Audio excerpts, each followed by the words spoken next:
ก็จะเป็นอกุศลจิตนะครับอกุศลจิตตรงนี้12ดวงตรงนี้นะครับ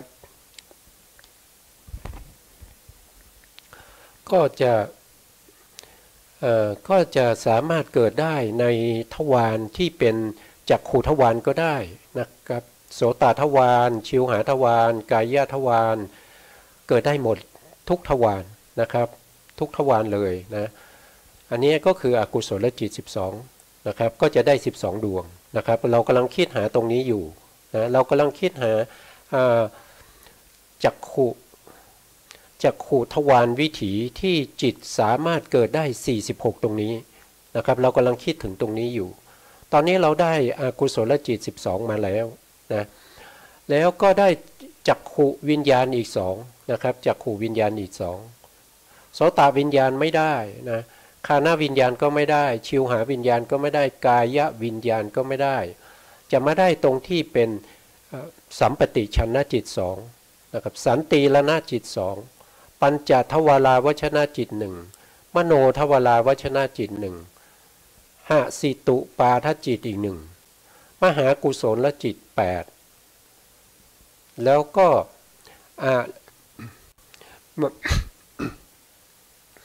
มหาวิปากจิตอีก8นะแล้วก็มหากิริยาจิตอีก8นะครับเราก็จะเห็นได้ว่าจิตที่จะเกิดในทวารที่เป็นจักขุทวารโสตทวารคานาทวารชิวหาทวารแล้วก็กายทวารเนี่ยก็จะเป็นจิตที่อยู่ในกามจิตนะอยู่ในกามจิตที่เราเรียกว่ากามาวจรจิต54นะครับ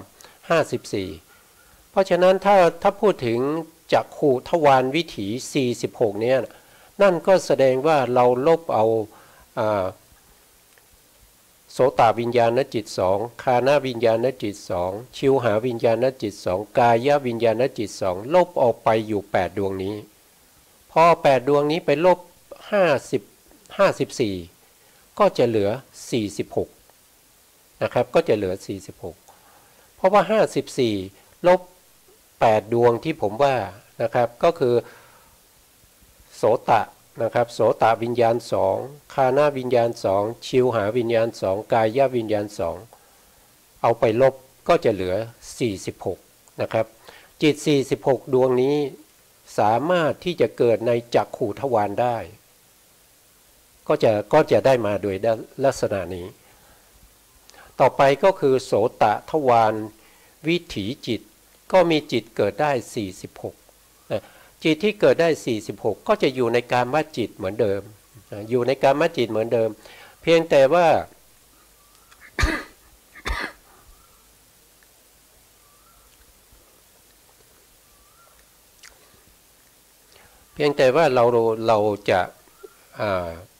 เราจะลบจักขุวิญญาณออกไป2ดวงนะครับแล้วก็ลบคานาวิญญาณออกไป2ดวง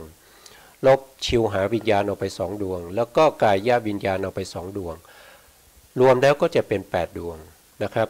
แต่จะมีโสตวิญญาณนะครับจะมีโสตวิญญาณนะครับโสตตรงนี้นะครับเมื่อเอา8ไปลบ54ก็จะเหลือ46นะครับเพราะฉะนั้นจิตที่เป็น46ตรงนี้มาจากไหนก็คือมาจากกามจิตนะครับกามจิตมี54แต่ลบออกไป8ดวงถ้าเอาจักขุก็คงจักขุไว้นะครับแล้วก็ไปลบด้วยโสตะ2คานะ2ชิวหา2กายะ2นะครับก็จะเป็นก็จะเป็น46นะครับก็เช่นเดียวกันถ้าเราจะเอาโสตะนะครับก็ลบจักขุ2คานะ2ชิวหา2กายะ2ก็จะได้โสตะ46นะครับถ้าจะเอาคานะนะครับก็ลบจักขุ2โสตะ2ชิวหา2กายะ2ก็จะเหลือคานะ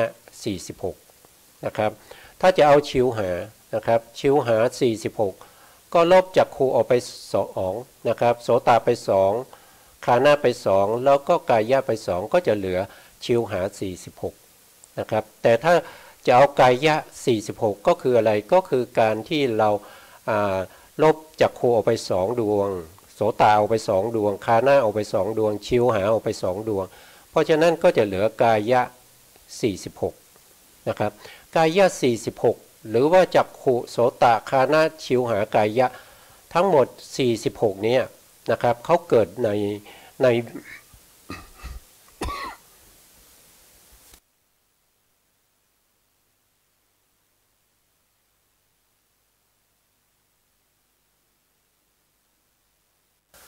เขาเกิดในวิถีได้ตรงนี้นะครับวิถีตรงนี้อ้าวโทษไม่ใช่ทีนี้มาดูตรงที่เป็นวิถีนะครับดูตรงที่เป็นวิถีนะครับตรงที่เป็นวิถีนี้นะครับเราก็จะเห็นได้ว่าวิถีนี้นะที่เราได้พูดคุยกันไปเมื่อวานนะครับเปลี่ยนเฉพาะตรงนี้ที่เดียวนะครับเปลี่ยนเฉพาะตรงที่เป็นจักขูวิญญาณนะครับให้เป็นโสตวิญญาณคานาวิญญาณชิวหาวิญญาณแล้วก็กายวิญญาณเปลี่ยนตรงนี้นะครับเพราะฉะนั้นวิถีจิตทั้งหมดนี้ก็จะมีจิตอยู่ถึง46ดวงด้วยกันนะครับ46ดวงด้วยกันนะครับวิถีจิตพวกนี้นะก็นับตั้งแต่ภวังคจิตนะภวังคจิตเนี่ยมีอยู่10นะครับ10ดวงนี้มาจากไหนนะครับก็มาจากสันติละนะที่เป็นอุเบกขาเนี่ย2ดวงนี่ดวงหนึ่งนะครับแล้วก็นี่ดวงอีกหนึ่งนะครับแล้วก็มหาวิปากจิตอีก8มหาวิปากจิตอีก8รวมกันแล้วก็จะเป็น10ดวงนะครับก็จะเป็น10ดวงนี้นะปัญจทวาราวชนะจิตหนึ่งนะครับก็คือดวงนี้นะก็คือดวงนี้นะดวงนี้นะครับแล้วก็จักขุวิญญาณจิต2ก็คือ2ดวงนี้นะครับ2ดวงนี้นะ2ดวงนี้นะครับ2ดวงนี้นะแล้วก็ต่อไปก็คือสันติละนะสัมปติชนะจิต2สัมปติชนะจิต2ก็คือ2ดวงนี้นะครับ2ดวงนี้นะอยู่ตรงนี้นะครับ2ดวงนี้นะแล้วก็สันติละนาจิต3สันติละนาจิต3ก็จะอยู่ตรงนี้นะครับ3ดวงนี้นะครับตรงนี้นะครับ3ดวงนี้นะครับแล้วก็โวทัพนาจิตอีกหนึ่งนะครับโวทัพนาจิตอีกหนึ่งก็คือมโนทวาราวชนะจิตที่ไปทำหน้าที่โวทัพนะในการตัดสินในเรื่องของอารมณ์นะครับแล้วก็ชวนะนะครับชวนะนี่มีเท่าไหร่มี29ชวนะ29ก็คือกรรมชวนะ29ได้แก่อะไรก็คือได้แก่อกุศลจิต12มหากุศลจิต8 12กับ8ก็เป็น20นะครับแล้วก็บวกกับมหากิริยาอีก8ก็เป็น28บวกกับหาสิตูปาทจิตอีก1นะครับก็เป็น29นะครับเป็น29นะแล้วก็ตถาลัมมนาจิต11ตถาลัมมนาจิต11ก็คือสันติละนาจิต3นั่นเองบวกกับมหาวิปากจิต8ก็เป็น11นะครับถ้าเราบวกเลขพวกนี้แล้วนะครับคือเวลาเรานับแล้วไม่นับอีกนะครับวิธีการนับก็คือนับแล้วไม่นับอีกก็คือหมายความว่าถ้าจิตดวงไหนเรานับแล้วเราก็ไม่นับอีกนะครับจิตดวงไหนที่เรายังไม่นับเราก็นับนะครับก็จะได้ทั้งหมดอยู่46นะครับไม่ว่าจะเป็น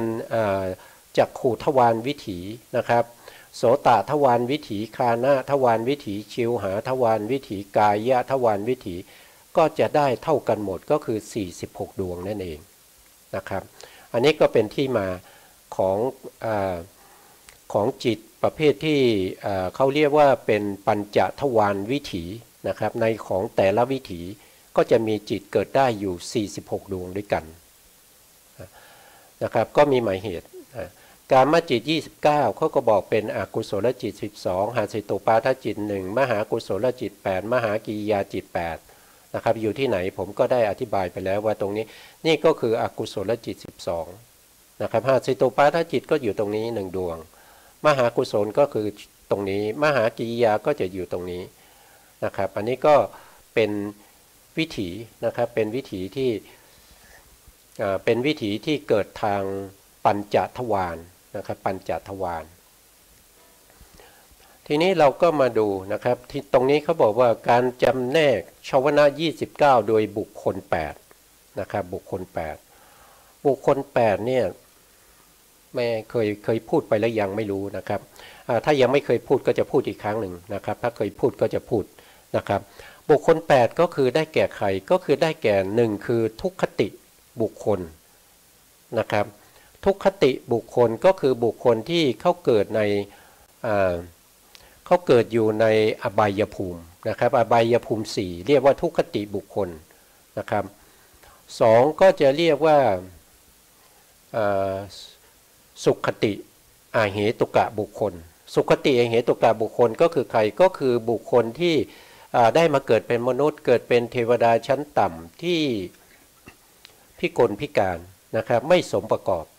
นะครับอันนั้นก็เป็นบุคคลที่2นะครับบุคคลที่3ก็เรียกว่าทวิเหตุกะบุคคลนะครับทวิเหตุกะบุคคลก็คือบุคคลที่เกิดด้วยเหตุ2นะครับ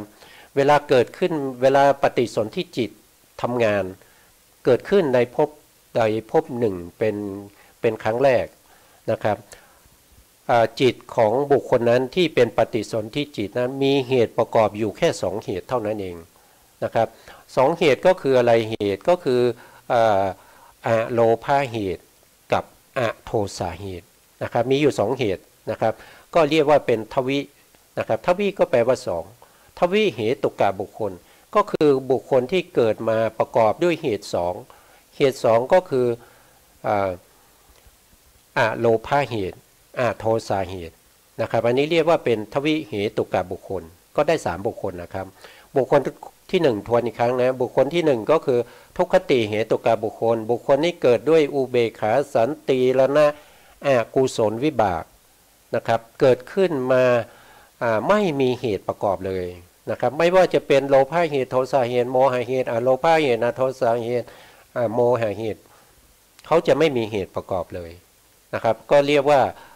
แล้วเขาเป็นผลของอกุศลด้วยนะครับอุเบกขาสันติละนะอกุศลวิบากนะครับไปเกิดในอบายภูมิเป็นทุกขติอเหตุกะบุคคลซึ่งเป็นบุคคลที่1นะครับบุคคลที่2ก็คือบุคคลที่เกิดด้วยอุเบกขาสันติละนะอเหตุกะกุศลวิบากก็คือดวงนี้นะครับคือดวงนี้นะครับตรงนี้ก็ไม่มีเหตุเหมือนกันเวลาเกิดมาเนี่ยเขาจะไม่สมประกอบนะครับอาจจะตาบอดมาแต่กำเนิดหรือว่าอาจจะหูหนวกมาแต่กำเนิดนะครับหรือว่าอาจจะเป็นบุคคลที่ปัญญาอ่อนพิกลพิการนะครับเรียกว่าสุขติอเหตุกะบุคคลนะก็ได้2บุคคลบุคคลที่3นี้ก็เกิดด้วยจิต4ดวงนี้นะ4ดวงนี้คืออะไรก็คือมหาวิปากจิตดวงที่3ดวงที่4ดวงที่7แล้วก็ดวงที่8พวกนี้จะมีเหตุประกอบอยู่แค่2เหตุก็คือเป็นอโลภาเหตุอโทสาเหตุแล้วก็เรียกบุคคลเหล่านี้ว่าเป็นทวิเหตุกะบุคคลนะครับก็จะได้บุคคลมา3นะครับต่อไปก็จะเรียกว่า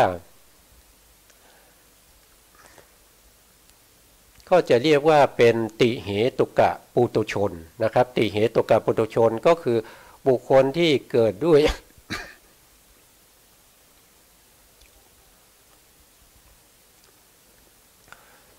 บุคคลที่เกิดด้วยเหตุ3นะครับมีเหตุ3ประกอบ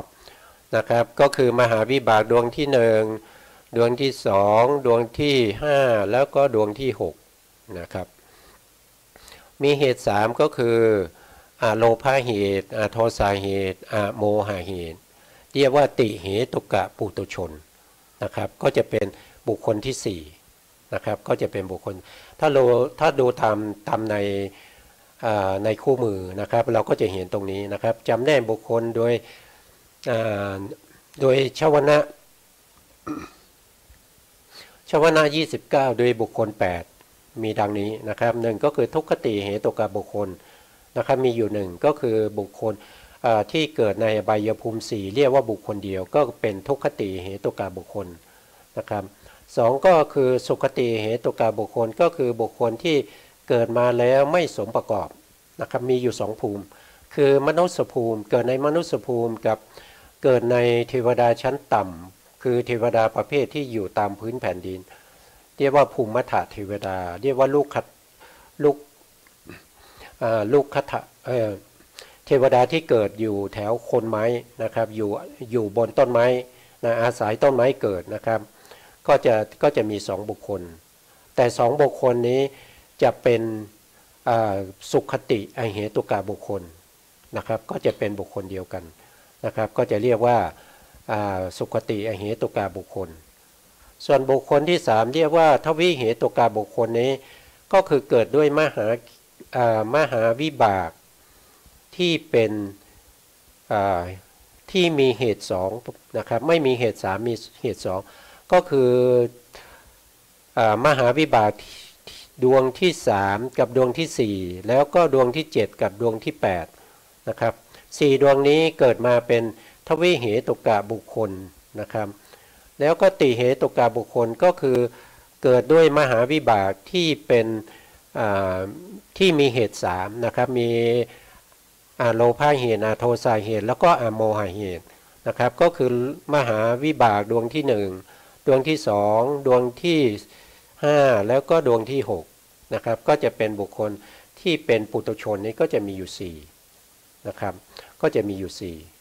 4ทีนี้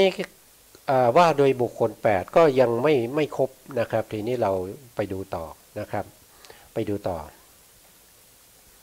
นะครับมาดูต่อตรงนี้นะมาดูต่อตรงนี้เราก็จะเห็น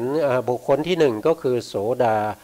ดาบันบุคคล1นะครับอันนี้เป็นพระอริยบุคคลนะครับเป็นพระอริยบุคคลคนที่1นะคนที่2ก็คือสกทาคามีบุคคลนะครับคนที่3ก็คือเป็นพระอนาคามีบุคคลคนที่4ก็เป็นพระอรหันต์บุคคลนะครับเมื่อเราเอารวมทั้งที่เป็นปุถุชนกับเป็นพระอริยะนะครับปุถุชน4อริยะ4ก็จะเป็น8บุคคลตามนี้นะครับก็จะเป็น8บุคคลตามนี้นะต่อไปเราก็มาดูต่อนะครับว่าปุถุชน4นะครับปุถุชน4เนี่ยกามจิตเนี่ยเกิดได้อยู่20เขาบอกว่าเกิดได้20นะครับเกิดได้20ดวงนะครับทั้งหมดมีอยู่29แต่ปุถุชนพวกนี้เกิดได้แค่20นะครับก็หายไปเท่าไหร่หายไป9หายไป9นั่นก็คืออะไรก็คือหาสิตุปาทจิต1หาสิตุปาทจิตอยู่ตรงไหนก็จะอยู่ตรงนี้นะครับอยู่ตรงนี้นะหาสิตุปาทจิตอยู่1ก็คือจิตดวงนี้นะครับแล้วก็มหากิริยาจิต8นะครับมหากิริยาจิต8อยู่ตรงไหนก็อยู่ตรงนี้ครับอยู่ตรงนี้นะครับอยู่ตรงนี้นะอันนี้ก็เป็นจิตที่ไม่สามารถที่จะเกิดในปุถุชนได้คือปุถุชนเนี่ยไม่สามารถที่จะมีจิตพวกนี้เกิดได้นะครับปุถุชนไม่ว่าจะเป็นติเหตุกะปุถุชนทวิเหตุกะปุถุชนสุขติเหตุกะปุถุชนหรือทุกขติเหตุกะบุคคลก็ไม่สามารถที่จะมีจิตที่เป็นหาสิตุปาทจิตได้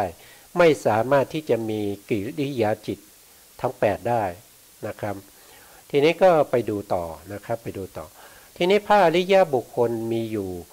ยู่ทั้งหมดเนี่ย8บุคคลนะ8บุคคลเนี่ยก็ต้องแยกออกเป็น2ส่วนนะครับแยกออกเป็น2ส่วนก็คือพระอริยบุคคลเบื้องต่ำ3นะครับพระอริยบุคคลเบื้องต่ำ3ก็คืออะไรก็คือโสดาบันนะครับแล้วก็สกทาคามีแล้วก็อนาคามี3บุคคลนี้เราจะเรียกว่าพระอริยบุคคลชั้นต่ำ3นะครับก็คือเป็นบุคคลเป็นอริยบุคคลเบื้องต้นนะครับ3บุคคลนะครับส่วนพระอรหันต์เนี่ยก็จะเป็นบุคคลที่หมดกิเลสนะครับหมดกิเลสไปแล้วนะครับประหารกิเลสหมดแล้วนะทีนี้เขาก็แยกเป็น2ส่วนนะครับ2ส่วนในส่วนที่เป็นอริยบุคคลเบื้องต่ำ3เนี่ยก็จะมีจิตเกิดได้เท่าไหร่นะครับเขาก็บอกว่านะครับกามชวนะเกิดขึ้นได้15ดวงนะครับเกิดขึ้นได้15ดวงนั้นเขาบอกว่า ก็จะมีหนึ่งก็คือจิตที่เป็นทิฏฐิคตวิปยุตตจิตสี่นะครับทิฏฐิคตวิปยุตตจิตสี่นั่นแสดงว่าโลภะมูลจิตที่เป็นทิฏฐิคตวิปยุตตจิตสี่นี้สามารถเกิดแก่พระอริยบุคคลเบื้องต้นได้นะครับ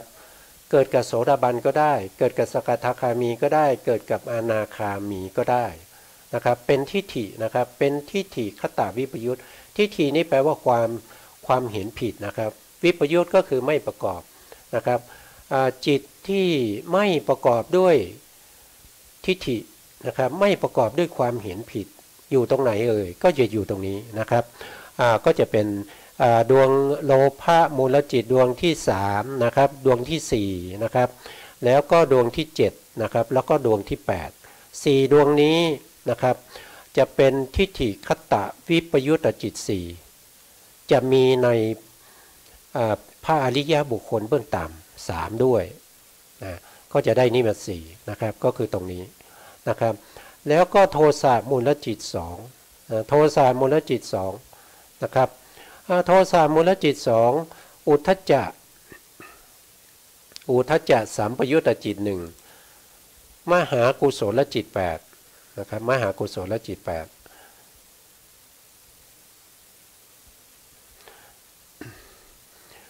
มหากุศลจิต8ทีนี้เราก็มาดูว่าบุคคลที่เป็นพระอริยบุคคลยังมีโทสะ2อยู่หรือนะครับยังมีโทสะ2อยู่หรือมีอุทธัจจะอยู่หรือนะครับก็ตอบว่าถ้าเป็นโสดาบันนะครับโสดาบันหรือสกทาคามีนะครับโสดาบันกับสกทาคามีจะมีโทสะ2ด้วยนะครับโทสะ2อยู่ตรงไหนอยู่ตรงนี้นะครับอยู่ตรงนี้โทสะมูลจิต2นะครับจะอยู่ตรงนี้นะแถวที่3ตรงนี้นะครับก็ถ้าเป็นพระอนาคามี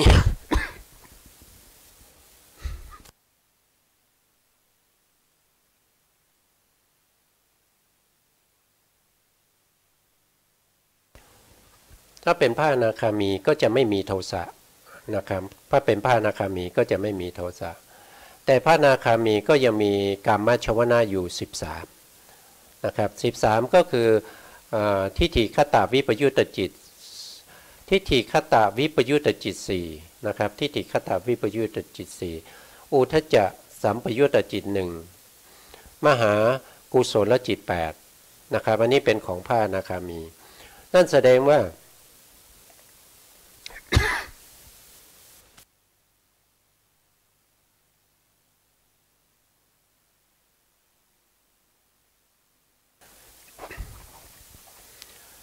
นะครับนั่นก็แสดงว่าพระอนาคามีนี้ยังมีจิตที่เป็นอุทธัจจะคืออะไรอุทธัจจะก็คือความฟุ้งซ่านนะครับพระอนาคามียังมีการฟุ้งซ่านอยู่นะครับแล้วก็มีกามชวนะ13ดวงนะครับก็คือทิฏฐิคตวิปยุตตจิต4แล้วก็มีมหากุศลจิต8ด้วยนะครับเป็นของพระอนาคามีนะส่วนพระอรหันต์นะครับพระอรหันต์นี้จะกามชวนะที่เกิดขึ้นก็จะมีอยู่แค่9ก็คือ1หาสิตุปาทจิต1ดวงนะครับแล้วก็มหากิยา8นะครับก็เป็นของพระอรหันต์นั่นแสดงว่าพระอรหันต์นี้จะไม่มีอกุศลจิตเลยนะครับไม่มีอกุศลจิตเลยมีแต่หาสิตุปาทจิต1แล้วก็มีมหากิยาจิต8นะครับถ้าเป็นโสดาบันนี้ก็ยังมีอกุศลอยู่ก็คือทิฏฐิคตวิปยุตตจิต4นะครับแล้วก็มีโทสะ2แล้วก็มีอุทธัจจะด้วยอุทธัจจะอยู่ตรงนี้นะอุทธัจจะเป็นโมหะนะครับอยู่ตรงนี้ฟุ้งซ่านแล้วก็มีมหากุศลจิต8นะครับถ้าเป็นสกทาคามีนะครับสกทาคามีก็มีจิตเหมือนกันกับโสดาบันนะครับโสดาบันเพราะฉะนั้นบางท่านอาจจะสงสัยว่าทำไมสกทาคามีกับโสดาบันเนี่ยถึงมีจิตเหมือนกันนะครับก็นะครับจิตที่เหมือนกันนะ เหมือนกันจริงๆนะครับแต่ว่าในสภาวะของจิตนั้นนะครับที่มีความเบาบางนะครับอย่างเช่นโทสะของโสดาบันกับโทสะของสกทาคามีนี่ไม่เหมือนกันนะครับเป็นของโสดาบันนี้จะเป็นโทสะที่เขาละได้ก็คือโทสะประเภทที่เป็นอย่างหยาบนะครับแล้วก็นำไปสู่อบายนะครับโสดาบันนี้จะละโทสะประเภทนั้นได้ก็คือโทสะที่นำไปสู่อบายนี้โสดาบันไม่มีนะครับสกทาคามีก็ไม่มีนะครับแต่โทสะที่เป็นอย่างอ่อนนะครับเช่นมีการร้องไห้นะครับโสดาบันนี้ยังละไม่ได้นะครับการที่ร้องไห้นะครับอย่างเช่นตอนที่พระพุทธองค์ทรงปรินิพพานนะครับก่อนที่จะปรินิพพานเนี่ยนะครับพระอานนท์นะครับพระอานนท์เนี่ยท่านเป็นโสดาบันนะครับท่านก็หลบไปร้องไห้นะครับร้องไห้อยู่ข้างนอกนะครับพระพุทธองค์ก็เรียกหานะครับเขาภิกษุทั้งหลายก็บอกว่าพระอานนท์ไปร้องไห้อยู่ข้างนอกนะครับนั่นก็แสดงว่าพระอานนท์ซึ่งเป็นโสดาบันเนี่ยยังร้องไห้อยู่นะครับจิตที่ทำให้ร้องไห้คือโทสะนะครับคือโทสะนะครับนั่นแสดงว่าโสดาบันนี้ยังมีโทสะประเภทที่ทำให้เกิดการเสียใจแล้วก็ร้องไห้นะครับร้องไห้ออกมาได้นะครับส่วนพระอนาคามีเนี่ยมีโทสะก็จริงนะครับแต่ไม่มีการร้องไห้นะครับไม่มีการร้องไห้แล้วนะครับแต่มีโทสะมีความเสียใจอยู่นะครับแต่ไม่แสดงอาการร้องไห้ออกมานะครับส่วนพระอนาคามีนี้จะไม่มีโทสะแล้วนะครับจะไม่มีความเสียใจแล้วนะอันนี้ก็เป็นความแตกต่างกันของกิเลสที่มีอยู่ในโสดาบันสกทาคามีอนาคามีหรือเป็นพระอรหันต์แล้วนะครับอันนี้ก็เป็นลักษณะอย่างนี้นะครับทีนี้ถ้าเรามาคิดดูนะครับถ้าเรามาคิดดูว่าเราพูดถึงในเรื่องของทวารใช่ไหมครับทวารนี้นะครับทวารนะครับทวารนะครับทวารก็คือเป็นที่เข้าออกของจิตและเจตสิกที่จะเข้าออกในการรับอารมณ์ต่างๆนะครับรับอารมณ์ต่างๆนะครับออกไปรับอารมณ์ต่างๆเพราะฉะนั้นเวลาที่จิตและเจตสิกออกไปรับอารมณ์เนี่ยนะครับออกจากประตูนะครับประตูก็จะมีอยู่ทั้งหมด7 บานนะครับที่ออกไปเวลาไปรับอารมณ์เนี่ยจิตที่ไปรับอารมณ์เนี่ยเป็นได้ทั้งที่เป็นกิเลสนะครับเวลารับอารมณ์แล้วนะครับจิตนั้นจะเป็นกิเลสก็ได้นะครับเป็นบุญก็ได้นะเป็นบุญก็ได้เป็นกิเลสก็ได้นะครับเป็นสังโยชน์ก็ได้เป็นอาสวะก็ได้เป็นโอฆะก็ได้เป็นโยฆะก็ได้เป็นคันถาก็ได้เป็นนิวรณ์ก็ได้เป็นอนุสัยก็ได้มากมายนะครับเพราะการกระทำไม่ว่าจะเป็นบุญไม่ว่าจะเป็นบาปก็ต้องอาศัยทวารเหมือนกันนะครับอาศัยทวารเหมือนกันแล้วก็ทวารนี้ก็มีคุณมากด้วยนะครับถ้าไม่มีทวารให้จิตและเจตสิกออกไปรับอารมณ์ได้พวกเราที่เกิดมานะครับที่ไม่มีทวารก็ไม่ต่างอะไรจากท่อนไม้และท่อนฟืนนะครับไม่สามารถที่จะเคลื่อนไหวอิริยาบถต่างๆได้เหมือนกับตุ๊กตานะครับอยู่ในท่าไหนก็จะอยู่ในท่านั้นเพราะฉะนั้นทวารเนี่ยถึงแม้ว่าจะมีคุณมากนะครับถึงแม้ว่าทำให้เรานี่เคลื่อนไหวอิริยาบถได้สามารถที่จะสื่อสารโต้ตอบนะครับกับบุคคลอื่นได้แต่ทวารนี้ก็ทำให้เราเนี่ยได้ไปทำสิ่งที่เป็นบาปนะครับสิ่งที่เป็นบาปเป็นอกุศลนะครับเป็นกิเลสเป็นสังโยชน์ได้นะครับแล้วก็ไปทำบุญได้ด้วยนะทำบุญที่เป็นบุญกิริยาวัตถุ10ก็ได้ทำบุญที่เป็นสุจริต3ก็ได้นะครับมันนั่นแสดงว่าทวารเนี่ยมันมีทั้งที่ดีแล้วก็ไม่ดีขึ้นอยู่กับอะไร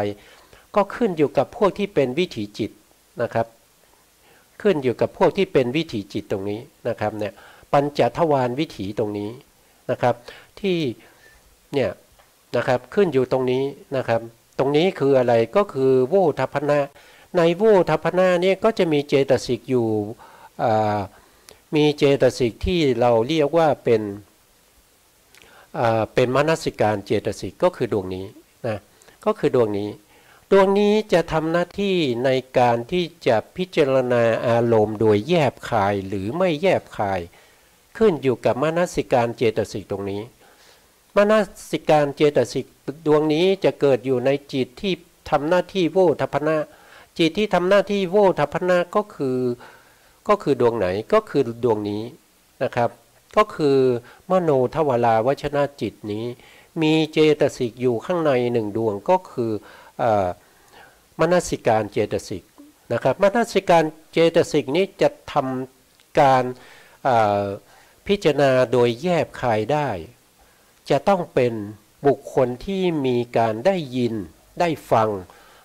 ได้มีการพิจารณาในธรรมทั้งหลายนะครับได้ครบสัพพรุษจะต้องเป็นบุคคลที่ได้ฟังธรรมมานะครับจะต้องมีข้อมูลในการที่จะนำมาในการพิจารณาให้เกิดความแยบคายให้จิตที่เป็นชวนะนี่แถวนี้นะครับชวนะตรงนี้มีอยู่7ดวงนะครับชวนะพวกนี้จะเป็นกุศลได้ตรงนี้ต้องเป็นโยนิโสมนสิการพิจารณาโดยแยบคายจะพิจารณาโดยแยบคายได้จะต้องมีข้อมูลมาจากไหนก็คือมาจากการได้ยินได้ฟังนะครับได้เก็บรวบรวมสิ่งที่จะใช้ในการพิจารณาในการที่จะทำให้จิตเกิดการพิจารณาโดยแยบคายให้ชวนะเป็นกุศลนะครับถ้าไม่เคยได้ยินได้ฟังมาชวนะตรงนี้จะพิจารณายังไงก็ตามชวนะนี้จะเป็นอกุศลนะครับจะเป็นอกุศลก็คือเป็นบาปนั่นเองก็จะมีโลภะนะครับชวนะเป็นโลภะชวนะเป็นโทสะชวนะเป็นโมหะนะครับแต่ถ้าตรงนี้เรามีการพิจารณาโดยแยบคายนะครับจากข้อมูลที่เราได้ยินได้ฟังได้เก็บมานะครับได้ศึกษามาในคำสั่งสอนของสัตตบุรุษนะครับหรือว่าจะเป็นกัลยาณมิตรนะครับหรือว่าจะเป็นพระอรหันต์ทั้งหลายเป็นพระปัจเจกหรือว่าจะเป็นพระสัมมาสัมพุทธเจ้านะครับก็จะเก็บข้อมูลรวบรวมเอาไว้เพื่อจะใช้ในการโยนิโสมนสิการตรงนี้เพื่อให้จิตที่จะเกิดต่อนะครับก็คือชวนะนั่นเองให้ชวนะนี้ได้เป็นกุศลนะครับให้เป็นมหากุศลให้มหากุศลและให้มหากุศลชวนะ8ดวงดวงใดดวงหนึ่งเกิดขึ้นตรงนี้แล้วจะเกิดซ้ำๆกันถึง7ครั้งนะครับเพราะฉะนั้นที่เป็นกรรมที่ไม่ดีหรือว่าเป็นกรรมที่ดีก็อยู่ตรงที่เป็นชวนะอยู่ตรงที่เป็นชวนะนะครับวิถีทั้งหมดเนี่ยถ้านับจิตแล้วเนี่ยมีถึง17ขณะนะครับหรือว่าถ้านับเฉพาะปัญจทวารามานะครับก็จะมีแค่14ขณะนะ14ขณะนี้นะครับจิตที่จะเป็นบุญเป็นบาปเนี่ยมีอยู่ครึ่งหนึ่งก็คือ7ดวงนี้เท่านั้นนะครับนอกนั้นไม่เป็นบุญเป็นบาปนะครับไม่เป็นบุญเป็นบาปอย่างเช่นปัญจทวาราวชนะจิตเนี่ยเขาไม่เป็นบุญเป็นบาปนะครับจักขูวิญญาณก็ไม่เป็นบุญไม่เป็นบาปสัมปติชนะก็ไม่เป็นบุญไม่เป็นบาปนะสันติละนะก็ไม่เป็นบุญไม่เป็นบาปแล้วก็โวทัพพนะก็ไม่ใช่บุญไม่ใช่บาปนะครับแล้วก็ตัทธาลัมมณะนะครับก็ไม่ใช่บุญไม่ใช่บาปนะครับ2ดวงนะครับตัทธานะมีอยู่ตรงนี้เท่านั้นที่จะเป็นบุญแล้วก็เป็นบาปนะครับถ้าเราสามารถที่จะพิจารณาโดยความแยบคายมีการสดับรับฟังมาเป็นอย่างดีเนี่ยชวนะตรงนี้ของเราจะต้องเป็นกุศลหมดเลยนะครับเพราะฉะนั้นเราก็สามารถที่จะสะสมบุญบารมีได้ก็อยู่ตรงนี้นะครับนะวันนี้ก็เอาไว้แค่นี้ก่อนนะครับเพราะว่าเวลาหมดแล้วนะครับเวลาหมดนะครับสุดท้ายนี้ก็ขอบพระคุณพระครูสมุทรวิสุวัตร วรกิจโจผู้อำนวยการสถานีวิทยุ ขึ้นเพื่อการศึกษาพระพุทธศาสนาและวัฒนธรรม FM 104.5 เมกะเฮิรตซ์วัดฝายหินตำบลสุเทพอำเภอเมืองจังหวัดเชียงใหม่และขอขอบคุณเจ้าหน้าที่สถานีทุกท่านนะครับแล้วก็ขอขอบคุณท่านผู้ฟังและผู้ชมทุกท่านที่ติดตามในรายการพระไตรปิฎกลอยฟ้านะครับวันนี้ก็ขอลาไปก่อนครับสวัสดีครับ